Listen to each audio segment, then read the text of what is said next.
Okay. Hi everyone and welcome. This is Tim and Paula. Hello everyone. Hi Paula. Hi.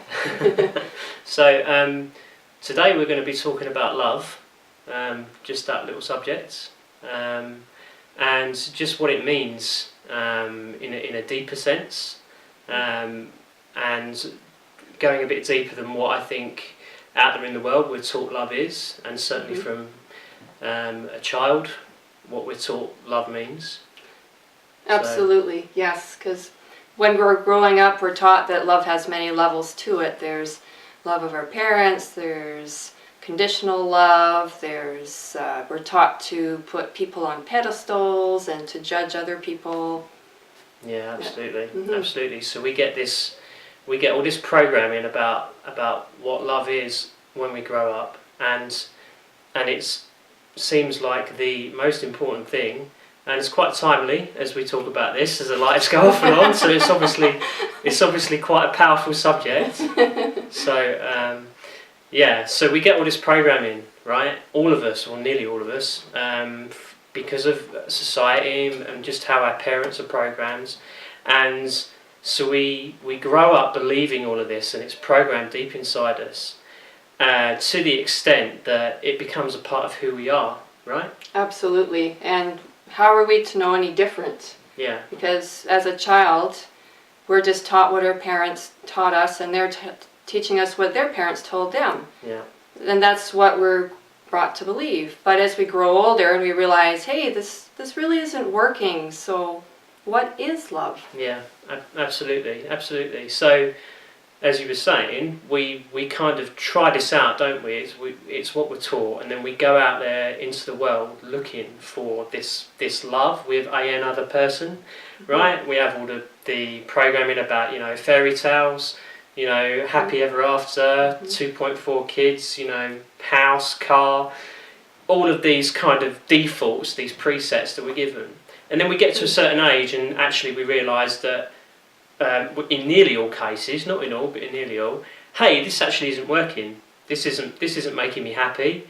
And what the hell am I doing with my life? And it's a pretty stark realisation when that happens. Yes, it is. And I think for a lot of people, once we have really big things come up in our life, it helps to shift us from the conditioning we had into okay, I need to change. I need to do something. I've got this illness. I've lost my job. I just split up with my spouse. All these things that happen that really shake us up and make us question where we're going in life. Yeah, absolutely. So that's kind of where we start to question, isn't it? And we start to doubt that what we've been taught, what we've been programmed with, either directly or indirectly, usually indirectly, is the truth. We're taught to live our life this way and it doesn't work, so we start looking for answers, right? Absolutely. So that's really what we're talking about today, isn't it? About going deeper, and understanding on a much deeper level what love actually means. Now, I guess in terms of the world and in terms of how people love each other, you have some different types, don't you? I mean, I think the most unconditional love is motherly love, to children. But, you have other forms as well, like love for friends, romantic love, and they all kind of go to a different level in terms of how much of a condition, how much of a limitation we place on it, right? That's right. So they're different. Yes. Yeah. Yes. I think that's where spiritual work comes in to help us undo that programming and to come into what is real, what really is love. Mm-hmm. Which is, there are no levels of love. Love just is. It just is. There's no levels. There's no... Yeah, so you're talking about condition, when it's unconditional. Mm-hmm. So when the closest in our form here that we're going to get to love is when it's totally unconditional. That's when you've got the most free flowing between people, where there's no conditions, there's no limits, there's no requirements. Mm-hmm. You just give it out without any expectation of receiving, because that's getting much closer to the true meaning of love, which is kind of beyond this experience that we're in at the moment, in terms of bodies, where the truth of what love is whole and one and complete, right? And because it's whole and complete, it can't have an opposite.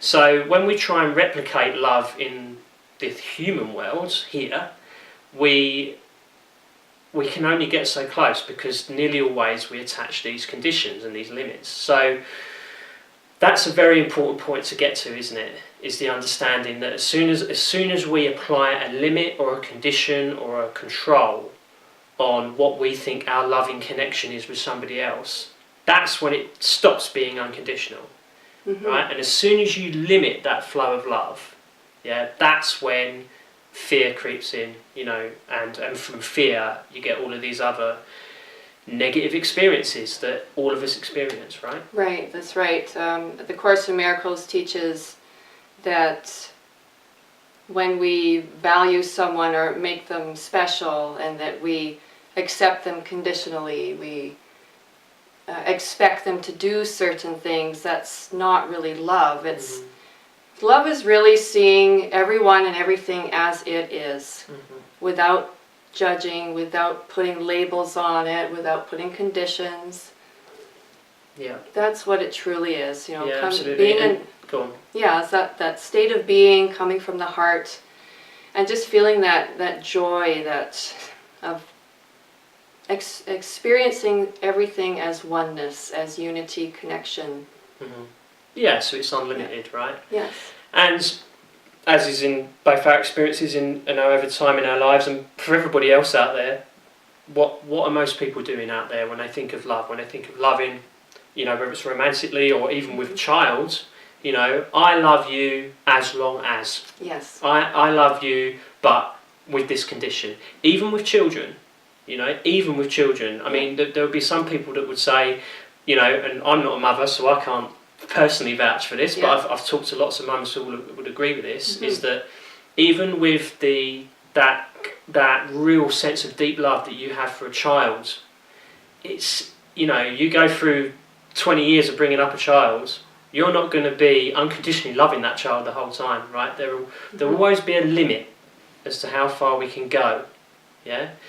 So once we understand that, we start to think, well, how can I access this love that is unlimited, And then you start to realise it's not about anybody else outside of you, yeah? You're never going to get that unlimited whole sense of love from somewhere outside of you. So then you think, it's not coming from anybody else, even from my child, right? In terms of, or from me to my child. So we come away from that sense of seeing this whole experience of love as being about another body. It becomes about what's inside. Yes. And then we start to realise that the only place we're going to access that true sense of love that's purely unconditional, it has to start in here. That's what it's all about, right? It starts on the inside. It has to start on the inside before it can be reflected outside. That's right. So once we start accessing that on the inside, then it becomes possible to have that reflected in the outer world, right? Absolutely. That's how it works. Yes. Yeah. And then every experience is a mirror. If we're loving, that the whole world is going to mirror that love back to us. And that really is true, and it's not a flaky saying, it really is true. When we access that inside of us and express ourselves from the inside out, it's almost like the law of attraction. If you're emanating out love, love's going to come back. Absolutely. Yeah. And it's that viewpoint and way of being that the experience that you're having is inside out, right? Instead of outside in. Yes. Because outside in is all about separation and limitation, right? Whereas inside out is all about wholeness, and having everything that you need in here already. So that's a real fundamental teaching, because when we see all of our relationships and interactions and experiences with other people, instead of it being it's happening to me out there and it's coming to me, it becomes it's coming from me, and then it's reflected in the world around me. Absolutely. Yeah. And I think there's a big responsibility when we start operating our lives from that point set of everything from within me is radiated out, there's a big responsibility to not jeopardize that in some way and to stay connected to that. Yeah, absolutely. Yeah, you get that awareness, Mm-hmm. and it's like you reach a point of no return, and you can never really go all the way back. I mean, they say that, Yes. don't they, about a lot of spiritual teachings. Once you hit these milestones, it becomes so obvious, that you can't go all the way back. So yeah, I think that's kind of covering the truth of what love is in a nutshell, isn't it? Right. And also what it is not. Yes, that's right. Yeah. It's not about conditionings and labeling. It's about that oneness, that connection within ourselves, realizing it within ourselves, emanating that out into the world. Yeah, it has to come from in here. Yes. Right? If you're trying to get it out there or find it out there, make it happen out there, it's never going to work. It has to come from inside. Mm-hmm. And isn't it such a beautiful thing when you feel it coming from inside, and then it's just reflected. It's reflected all around you, in Absolutely. people, in nature, in, I don't know, in looking at the car, the house, whatever it is. You feel it in everything. Absolutely. It could be a song on the radio. It could just be a post you see on Facebook. It just pops up everywhere in our lives. Yeah, absolutely. Everywhere. Absolutely. And I guess an important point to add with this is that getting to that point takes time. Going from a state where love is only about somebody out there making you feel better, right, to it coming from inside you is a real journey. That is a real journey in itself, and it takes time. So I guess what we're saying to people is, you might be at a certain point along in that journey, and that's absolutely fine. Everybody's at a certain point, and there's no right or wrong. There's no somebody's better than somebody else. Yes. But it's kind of nice to explain what that road looks like, and that everybody's going to get to the end, right? It's just that everybody's got a different journey, and they'll do it in a very individual way, and there's no judgment of that, really, for people that as you become aware of this stuff, there's no judgment about it, or they're right or I'm right and they're wrong, or whatever. It just is. And you allow everybody to experience that journey in their own way, right? Absolutely. It's really important. That's a very important thing. Yeah, just everyone comes from a different background, and therefore everyone is going to walk the journey at different intervals on the pathway. We're all walking each other home. Yeah.